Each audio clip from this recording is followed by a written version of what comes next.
What's going on, guys? Chad back here with you with another RC video, and today we are taking a look at the ready-made RC Nano Skyhunter. It's a pretty new plane. I think it's only been out here for about a week. There's a few videos on how to assemble it and everything. A lot of people are complaining about no instructions. It looks like a lot of people are coming over from the multi-rotor path and maybe jumping on to fixed wings.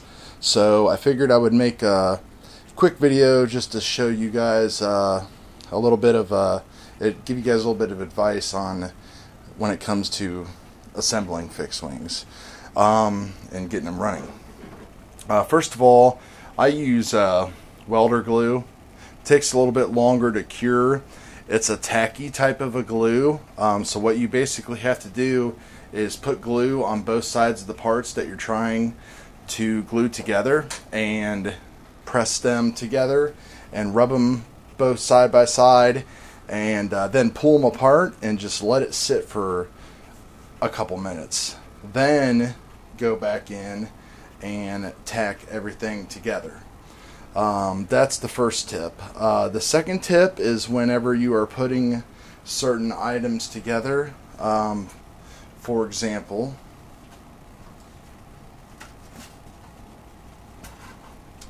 move this up here, these tail boom sections here, you'll want to put some pins through to basically keep them in place, or toothpicks, and that will be good enough. You'll also want to make sure when you're gluing everything together that you keep everything square. Doesn't take much, just take something with a right angle, and you're going to want to put this in view here. You're going to want to do measurements like this to make sure that everything, that these booms are right in a right angle to the wings, so you can keep everything as square as possible.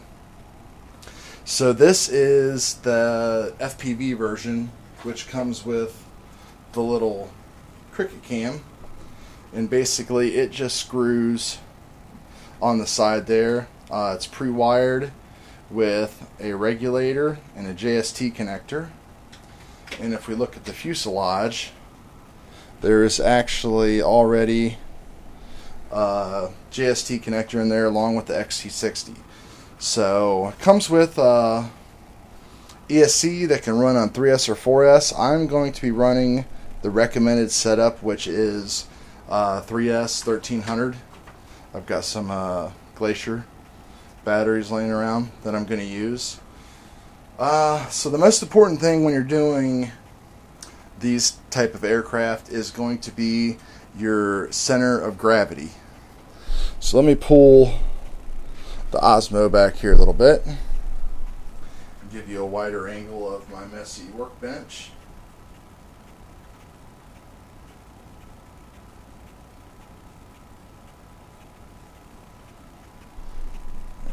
Paint up a little bit here. Alright. This contraption that you're looking at here is a COG machine, is actually what they call it. And I think it is either made by Great Plains or yeah, Great Plains. They say the COG on this is about 37 millimeters back from the wingtips. So basically what you can do is you can basically measure out to 37 millimeters.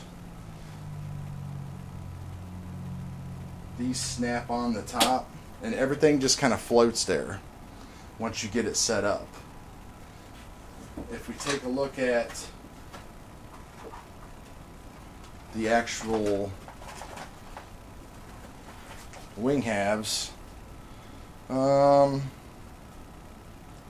the COG is supposed to be these little nubs right there. There's one there, and one here. So they're just behind the spar that is in there.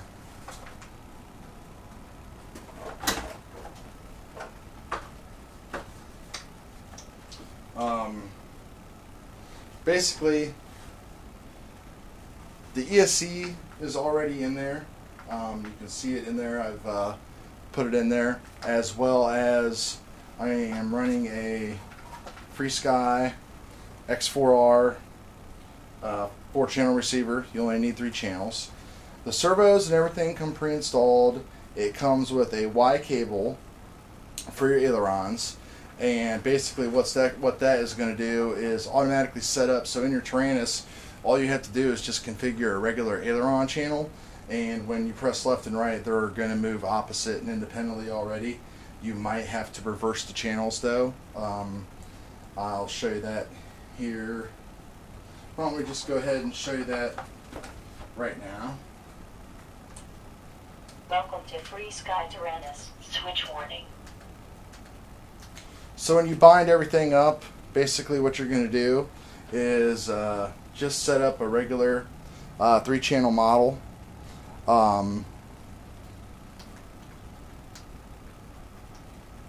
Actually, we can just go ahead and delete the rudder input. So basically, throttle, aileron, elevator. I've got my ailerons set up to 75%, Expo 25% on both of them. You do a bind, set up your failsafe. Back here is where you reverse your channels. So basically I just had to reverse channels 2 and 3 and set up myself as a failsafe, and everything worked correctly. Let's see here. I'm going to go ahead and pause the video here and get the Osmo off the tripod and show you guys a little bit closer look at what we got going on inside, so we can throw this up and get the center of gravity set up. Be right back. Alright, so setup couldn't be easier. Like I said, the first thing we had to do was go ahead and put our screw our camera in there. I mounted the ESC down in there, and then basically configured the Taranis and set up the X4R. I've got just some double-sided stuff on the X4R, so we're just basically going to take that and click that into place down in there. Everything's set up on the normal channels inside there. Ailerons plugged into channel 2, and throttle's 1, and elevator is number 3. It does come with this top plate here that you can basically maneuver back and forth. I pulled it out, so basically I would have more room for my battery. So basically the whole bottom plate there is just put in, is just exposed with no nothing in the way. So now let me go ahead and throw this all up on the COG machine, and I'll be right back. So the first time you use one of these, it might be kind of a pain in the butt. You can see I've got a stack of RC tires back there, and if we take a look, you can see that the aircraft is just basically not level. It's completely tail heavy. You would not want to fly it like this. It would not end well. And if we take off more nose weight, we can see it drops down even more. So right there is our battery. So basically what we need to do is we need to slide our battery position forward a little bit more, and basically you're just going to have to play with this over and over and over until you get it to balance out. And it literally can come down to 1/8 to 1/16 of inches. You can see I barely moved the battery, and look at the result of the craft. Nose heavy. Now it would fly like this, it just wouldn't fly very well. So let me go ahead and get this balanced a little bit more, and I'll show you what the position I came up with. Alright, so now we can see that the Skyhunter is setting perfectly level. If anything, you want your first flight to be maybe a little nose heavy, but I've flown a lot of fixed wing and I know this will work. If I plop this off, the whole back end's going to fall down, and basically our center of gravity is going to be, for our battery placement, about a 1/4 inch behind where the plywood kind of goes out there.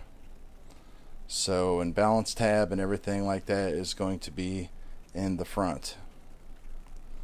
So as you can see, not level, installed. Oh, change position on me a little bit. There we go. Level. So I guess the only thing to do now is to actually take it out and see how it flies, and give you some pointers from there. Just be right back with the flight video. Alright, so here we are back. This is going to be the maiden toss of the Nano Skyhunter. So got everything. CG was pretty much where it was supposed to be on the marks and with the COG machine.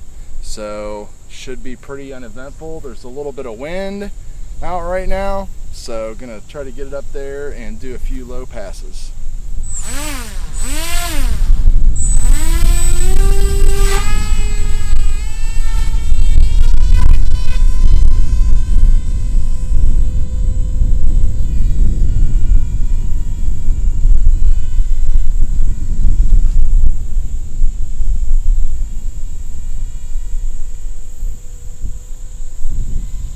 Like golf, I can't see the freaking plane. Yeah, don't try to get it when it's up there.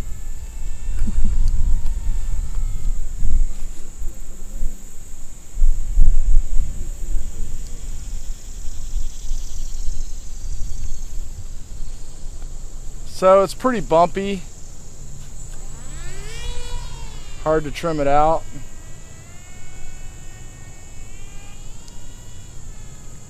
It flies pretty good for something its size. We'll circle around again here and try to do a couple low passes.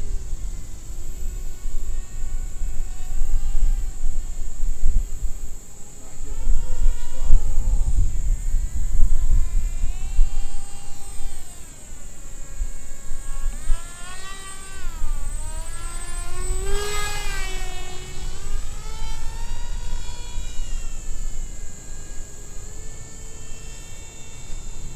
It is a handful though, just in a little bit of wind.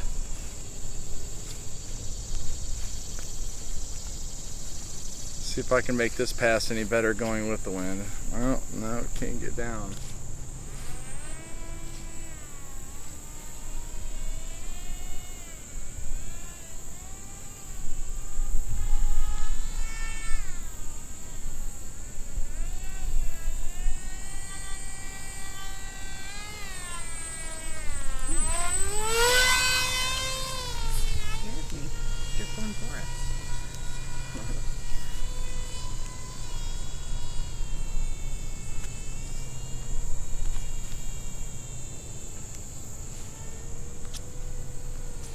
I think I'm gonna get this thing down.